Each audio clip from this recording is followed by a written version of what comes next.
Hi, Phil. Thanks for joining us today. Nice to see you. I wonder if we might start off by asking you to introduce yourself and the work that you do and the research that you do. Sure. So I'm Phil Withington. I'm a professor of social and cultural history at the University of Sheffield.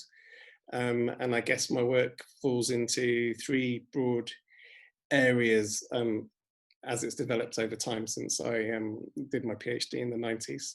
I work on urban culture, urbanism and urbanization. And that was kind of the first set of stuff I did as a postgrad and as an early career.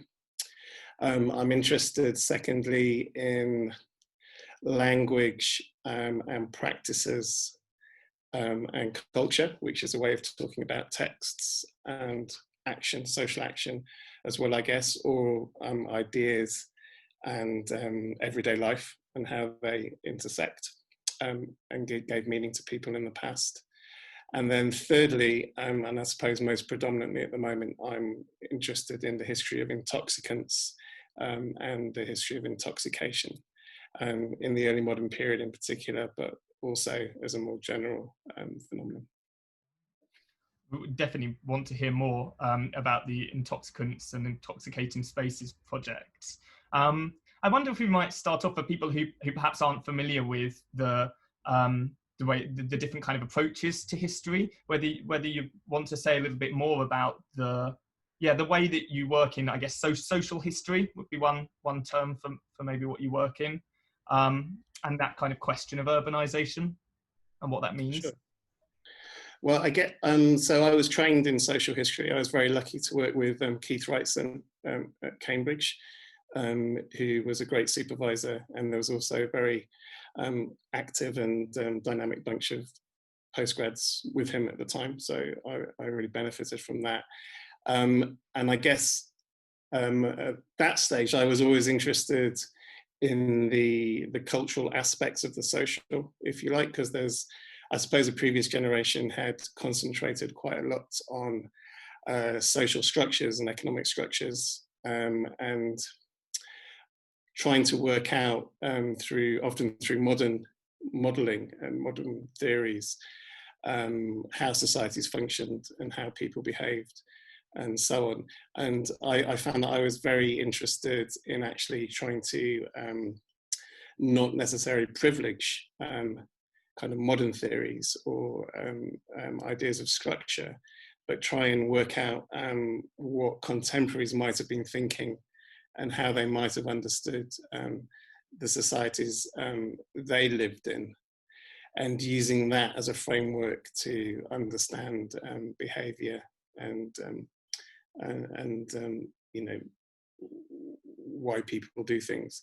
So I guess that's where the cultural and the social come together in my kind of affiliation with Sheffield, is trying to understand society on society's own terms, as much as in the terms that we might like to understand it through a Marxist filter or through a Whig filter or through a neoliberal filter and so on. Yeah. So I guess avoiding that sense of anachronism that you might get if we privilege the 20th or the 21st century framework for looking at the past. Yeah, so one of the influences that was big when I was doing my undergraduate, and also was big in Cambridge because of people like John Morrell and I guess Quentin Skinner as well, from a different kind of angle, from the political thought angle, was a real kind of horror of anachronism and of teleology. So like kind of being able to understanding how something happened or why something happened because of what happened later. So there was this thing, revisionism, political revisionism, which was very self-consciously opposed to that. And obviously the tradition of political thought, which Cambridge was famous for, which is associated with Skinner, was very much about trying to get away from the grand traditions of political thought and trying to place ideas in context. So there was all that going on, as well as the really exciting work by that first generation of social historians, the new social history, which actually did pay quite a lot of attention to language and ideas within, and the relationship between those and social structures and social behavior. So there was this kind of developing skepticism of anachronism and of teleology, and of an attempt to trying to root sort of behavior and practices and processes in their own time, in place and time. I guess kind of connected to that, and what you said there about these big ideas and rooting them down into what it might have been like to have lived in the period in question. So you're working on the 16th century, 17th centuries. I mean, how would you go about looking at some of these really big kind of historical labels that we sometimes apply to these period, or the way that we identify historical trends and changes? How would you go about kind of capturing the way that's lived by ordinary men and women at the period? I know that's something that you work on. So rather than these big actors and these big moments, you know, the kind of lived, what we might call the lived experience of people in the moment. Yeah, I mean that's the one of the many $100 questions, I guess. Well, with my early work on urbanism and urbanization, and I have to stress, obviously looking back, it looks like a master plan, but of course at the time you're fumbling towards this as much as anybody else is. When I was doing my early work, there was a kind of fairly obvious orthodoxy to work against in terms of understanding urban inhabitants and their environments, which had been some brilliant work by people like Peter Clark and Paul Slack and a whole generation of local and urban historians. But they'd been very interested, they'd been almost kind of super typical, well, not all of them, but there had been this tendency to bring these kind of sociological models to understand, even define what a town was, and then work through that in terms of what's going on within towns. So I think it helped having such a very clear orthodoxy within that kind of sociological tradition to work against.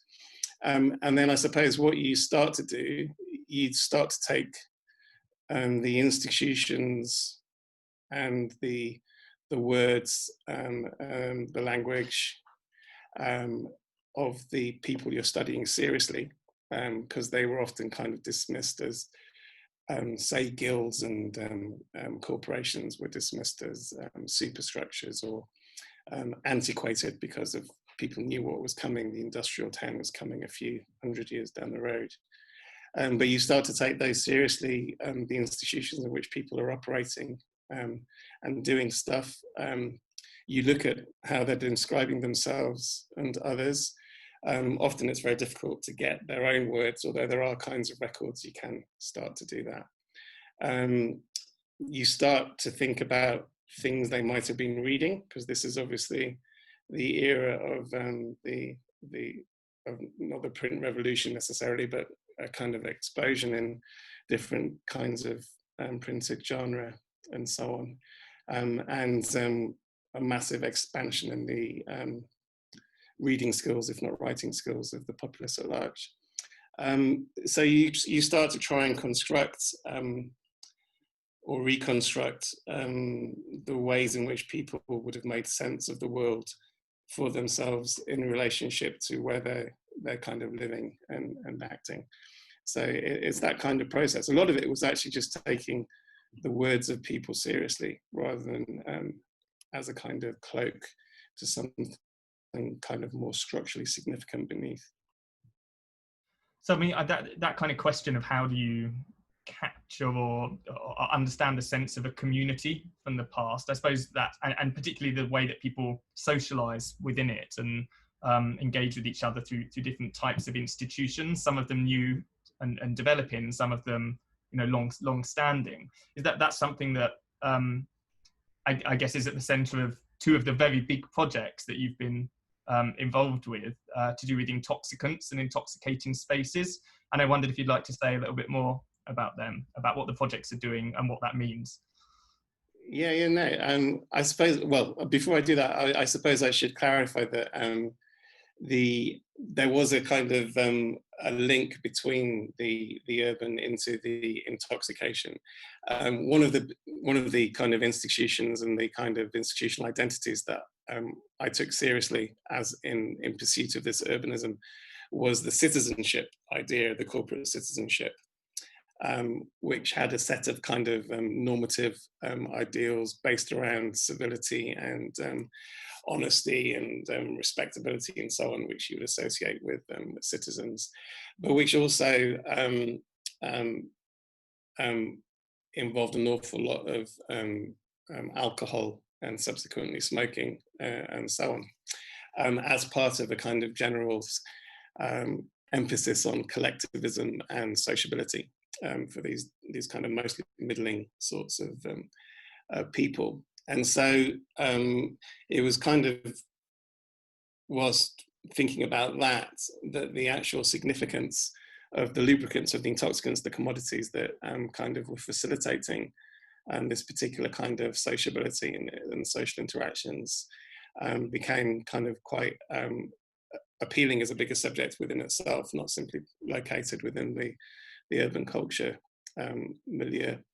So yeah, so it was from that after I kind of published the first book in 2005, I was interested in the one hand on ideas of sociability and the way in which they were practiced, and that terms like company and society itself became very interesting to me as things to kind of historicize and to understand the practices that were around them and the politics that were around them.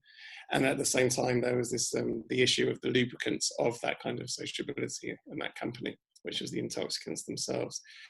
And so that led to some very happy collaborations with a number of people, but in particular Angela McShane, who was then at the V&A, and we did a network. I got some money from the ESRC, a fellowship, and part of that was a network on intoxicants and intoxication. And that led into some very nice conferences and so on, which were kind of chronological and trans-geographical, and led as well to a kind of major grant with the ESRC in 2012-13, which was called Intoxicants and Early Modernity, which basically took a kind of community study approach as its kind of framework. We looked at Norwich, Yarmouth as the port and the capital, provincial capital, and Norfolk as one case study, and then compared it with Chester, Cheshire, Southern Lancashire, and Liverpool and Manchester as the other case study. And what we basically set out to do was trying to rescue and transcribe a load of kind of sources and source materials that people wouldn't necessarily know about if they weren't kind of trained up in the social history of the period, which can be used to start to explore issues of intoxication, sociability involving intoxicants and so on, between the kind of the introduction of tobacco in the 1590s and ostensibly the crisis around spirits, drinking spirits, in particular gin, in the early 18th century. Yeah, so we did that with James Brown and Tim Wales were fantastic, kind of the real workers on the project. They did the case study work, and there's a nice website and database of the materials that was produced. I'll let you ask about that in case you've got any questions before we move on to the next one. But yeah, I guess one word to say about the website for that and your other project is that they are really, really useful. So in fact, I've been using it quite a lot recently. So I would heartily encourage people to go and visit them and play around. There's some really fascinating information on there, and some of that information that you can read is from those sources that you're mentioning there, the different types of source materials that you might go to try and understand where intoxicants come from. So I wondered if you might say a word or two on what those materials are, where they come from, and why they're so useful in asking something. Yeah, sure. So this is the Intoxicants and Early Modernity project. Well, essentially, we kind of identified a few source types or series of sources as that people wouldn't necessarily know about but are useful. And the first of those are port books, which I think nearly killed James and Tim in terms of actually transcribing and putting into the database, because it's such tedious work. Basically, port books are big registers of goods that were on ships that either entered or left ports around the country, and they were there as a sort of a way of taxing goods, and they kind of developed from the 1560s and had a sort of heyday in the mid 17th, later 17th century, before they were replaced by the kinds of tax record and tax process. And they are really the only kind of, they're very, very difficult to use in lots of ways and quite problematic, but they're the nearest we get to sort of reliable, I mean, reliable is the wrong word, but series of records that suggest amounts of goods that are moving around the country in this period. And obviously a lot of transportation, especially for heavy goods like hogsheads of beer or wine, or cases of malt, etc., would have been waterborne either by the rivers or by the coastal trade, as it's called.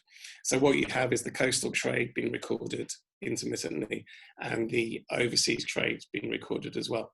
So they are, as I say, the best source available for trying to work out the movement of goods into and out of places like Norfolk and South Lancashire. So one plan was to get those available for people to use. And as I said, that was a pretty brutal job, I think, for Tim and James. Another source that we were very interested in kind of recovering for people were court depositional materials, so the witness statements that people gave either in the secular courts, such as quarter sessions and local borough courts, or often more interestingly, in the ecclesiastical courts, the consistory courts, which was a kind of civil law which deals with moral, probate, and kind of church-related issues. But because one of the main crimes that's dealt with is defamation, it meant, and people increasingly use this as a kind of way of resolving differences or attacking other people in the community through law. You have this amazing body of material where people are describing what they were doing when so-and-so said so-and-so to so-and-so at so-and-so.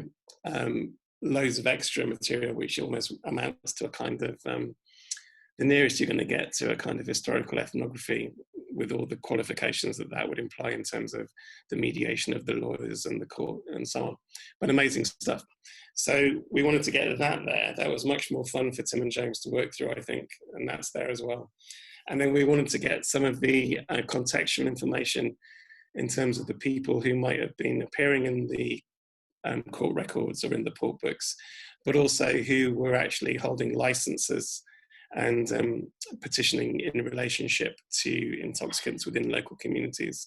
So there's a whole lot of material about licensing of alehouses in particular, about petitions relating to the right to retail or complaints about retailers and so on.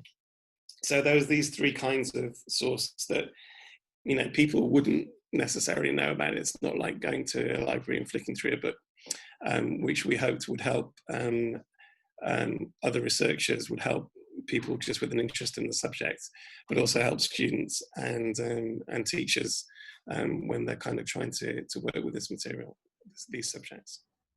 Yeah, and I think they're really valuable actually to have them up there, especially now as we're working without potential access to them anyway. To have that kind of online resource is really valuable. Yeah, it was great foresight on our part. Indeed.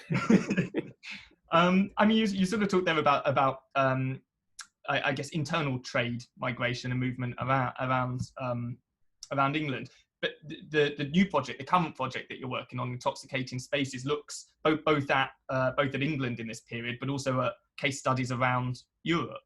So in that sense, is that a more a kind of zoomed out version, geographical version of that kind of work? It's one way of describing it. It's kind of it's a different sort of project in that whereas the ESRC, the first one, was very much based on this kind of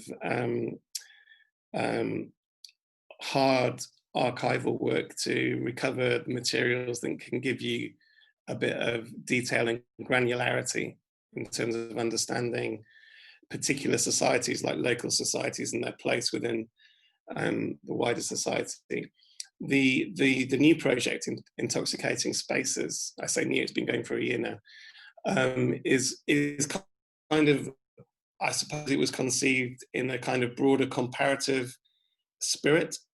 So what you have essentially is we have 4 research teams funded by HERA, which is a European funding body, and the research teams are based in Sheffield, in the universities of Utrecht, Stockholm, and Oldenburg in Germany, and we're basically looking at the 4 metropolises in the kind of the North Sea area that were transformed by the kind of the Northwest European shift across the Atlantic in the from the beginning of the 17th century, and looking at how that shift was kind of driven in the first instance by what we're calling new intoxicants, although lots of them aren't new, they're just transplanted.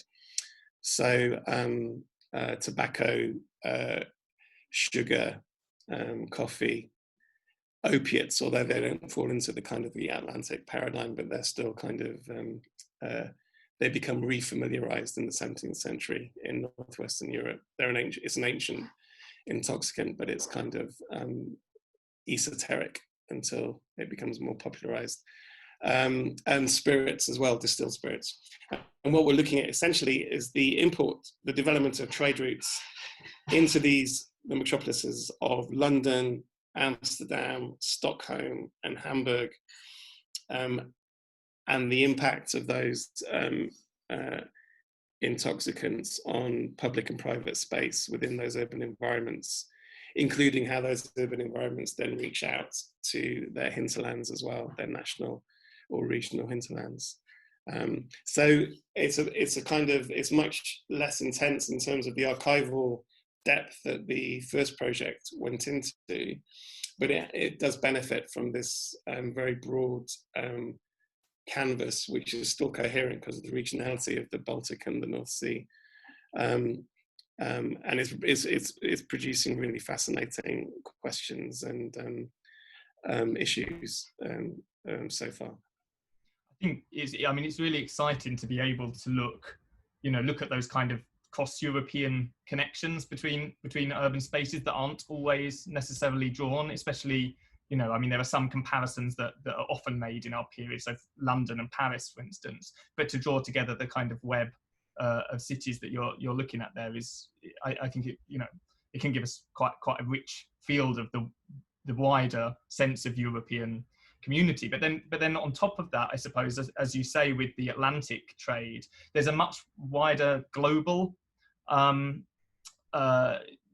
framework or global kind of significance at stake here, including with the development of the slave trade and colonization, that is, I guess, the backdrop to what's happening in Europe.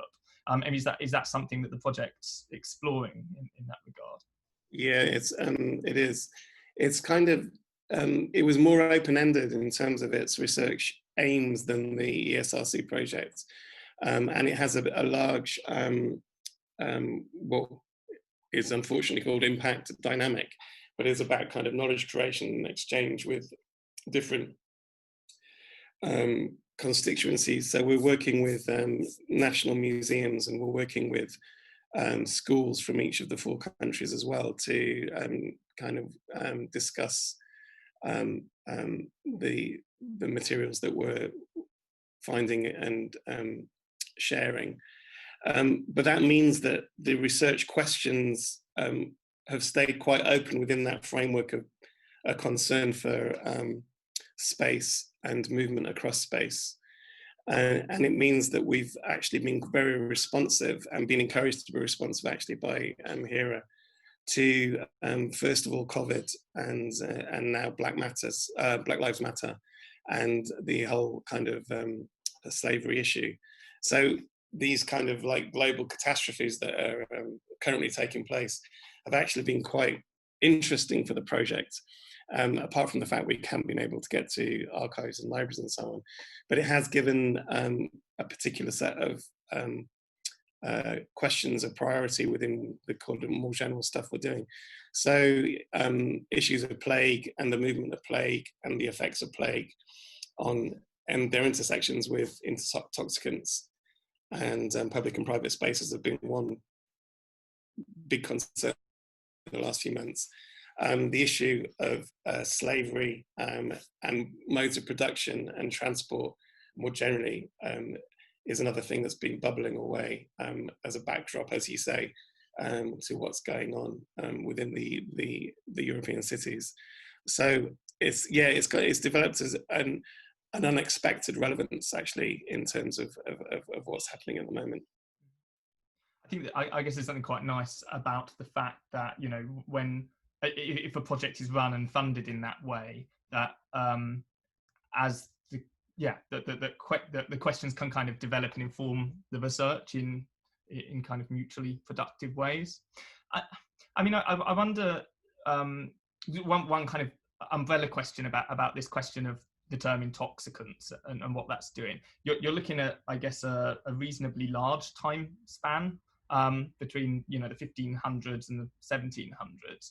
What is it about intoxicants specifically that allows you to get at questions about the way space changes and the way that people socialize across, you know, how it changes across these 200 odd years and what exactly people are doing? Why specifically intoxicants?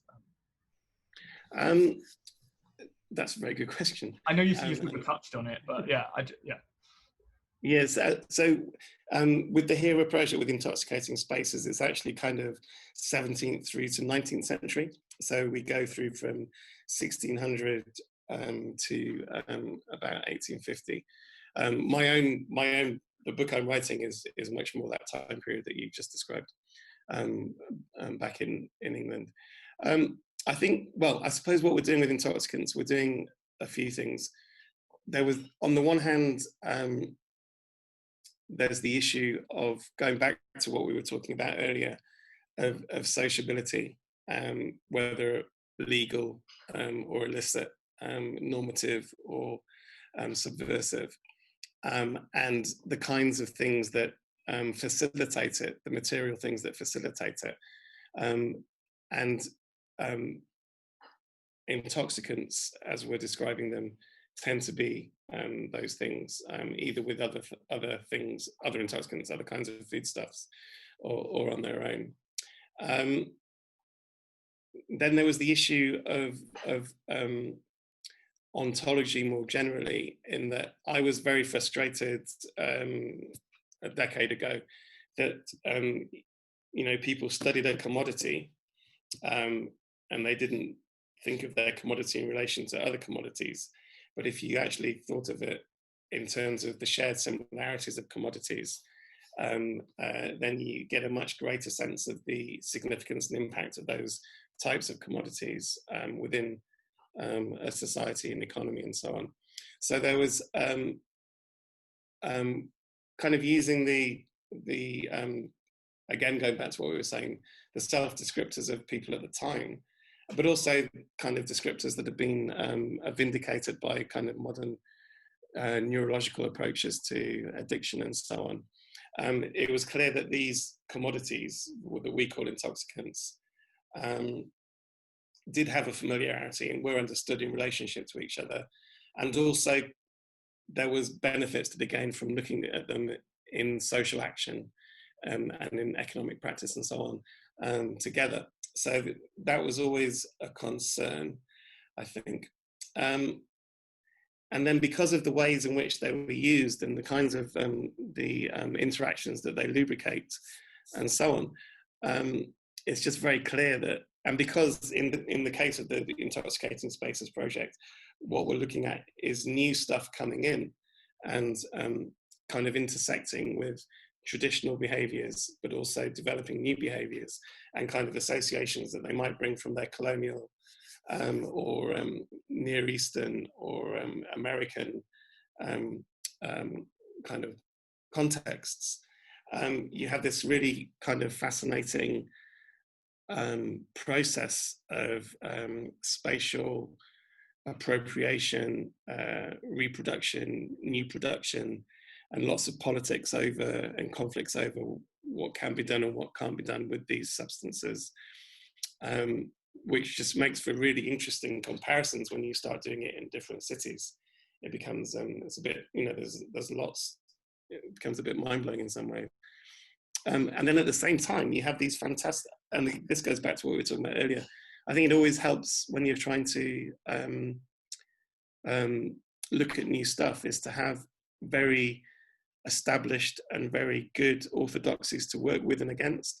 And obviously with these intoxicants, as commodities on their own, they all have these really powerful stories already, which it's quite easy to engage with and to modify, to question and qualify. Coffee and the coffee houses, sugar and the sugar revolution, the lack of opium, where is the opium, tobacco and its medical kind of justifications and so on, and how they worked in practice. So it just becomes it works from those different kinds of perspectives, I think, as a coherent subject. On just as a kind of follow up to that, that sense of drawing things together and seeing them in relation to one another, in that case with substances, I suppose that's also mirrored in the collaborative nature of the project itself. And I don't know, I'm just kind of interested in, because I think these cross-European, international and global projects are really exciting because they bring together different research teams from very different, I guess, institutions, modern institutions. So how is that kind of collaborative, how does that collaborative work happen in a project of this scale? Well, I wouldn't want to put words into everyone's mouths, but I mean, I would say it's been a really pleasurable project to work on. So, I mean, I should say who the teams are. So in Utrecht, we have Toyn Peters and Stefan Snelders, who are both in the history of science and medicine, rather than his social and economic history at Utrecht. In Oldenburg, we have Dagmar Freist and Gabby Rubillard. And Dagmar is a very established social and cultural historian of Britain as well as of Germany and Europe.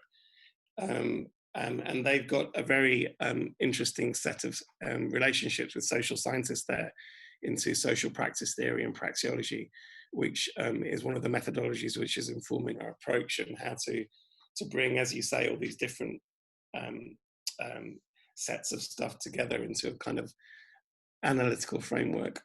And then we have a great set of social and economic historians in Stockholm, Karen Sennefeld, Leas Müller, Hannah Hodat, who's Uppsala actually, but is working on the project as well.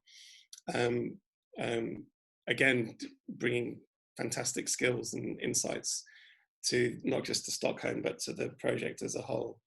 And then we have me and James Brown, who was the one of the key persons of the previous project, is definitely one of the key person for the UK end of this project as well. And he's responsible for the website. So all of those people together, we just seem to have worked as a team. Obviously before COVID, there was lots of toing and froing, so it was quite tiring in that respect. You had to keep having these meetings and so on, because people hadn't realized the technology was there. COVID, this weird kind of effect of everyone realizing they can talk to each other without leaving their dining rooms. So we've actually had a lot more meetings since the crisis and the pandemic started, because we've had to, I suppose. But those have been really great meetings, and we've so there's a kind of combination of skills that people are bringing. There's also a combination of approaches, I suppose, of national academic expectations are slightly different as well, which makes it very interesting. And it just makes it for, I mean, I'm probably speaking now and it's all going to go horribly wrong.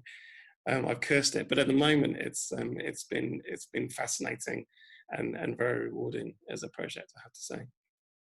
Well, I mean, it's quite exciting to follow along, and I don't know who it is who runs your Instagram account. Oh, that's James Brown. Yeah, I mean, that's very, very slick and very good fun to follow. Yeah, so good. Big shout out. Please don't tell him that. Yeah. Yeah. Oh, well, that's been great. I mean, sorry. Did you have something? No. Well, I was just going to say that I have no knowledge of social media, and I don't do social media very much at all. But James is very good at it, and I think, and no, the whole Twitter stuff and etc. is incredibly impressive, I think, and the blogs as well, which he edits. So yeah, I know that. Yeah, they're brilliant. Yeah, so yeah, we'll have to put a strap line up to direct people to them here. So there's the place marker for that. Was there anything else you wanted to kind of add, you know, here at the kind of end of our conversation? No, well, I suppose in terms of part of the rewarding, just very I think the fact that we're working with museums and with schools, and we will be working with the UN and Habitat as well next year. I think it's because people can sometimes be quite jaded about impact and all that kind of stuff.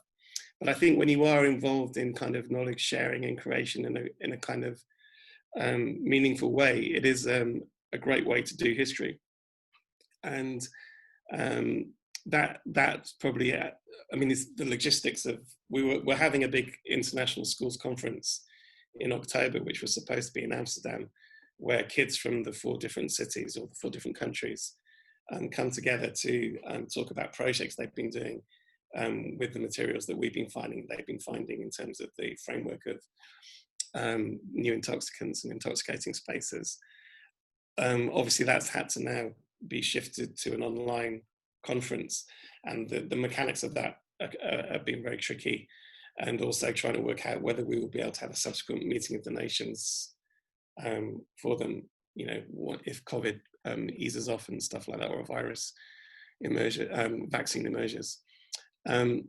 But so it's been time consuming in that respect, but incredibly rewarding in like doing the history in that way. I think it has been a very good example of you know, getting history, not necessarily compromising on the quality of the archival work or the insights that you're coming out with, but giving it a kind of creative outlet for other groups that wouldn't necessarily be involved in the process at this stage, if you see what I mean. Yeah, absolutely. I mean, this is something that I think a few people have in this A Bit Lit series have had conversations about, and Andy and Emma and I kind of spoke about this maybe a week or 2 ago. But that sense of what platforms you might be able to put history on, it does, the platform, the technology, the kind of social media, it does kind of matter, because audiences, you know, if you want young audiences, you need Instagram, you need other kind of ways of showing how exciting and engaging this stuff can be. And then again, as you say, you have kind of schools audiences with different avenues and resources to reach them. And I think that's some of the really exciting work that's still being done in history and in literature at the moment. Not least because we have to at the moment under this. Yeah, absolutely.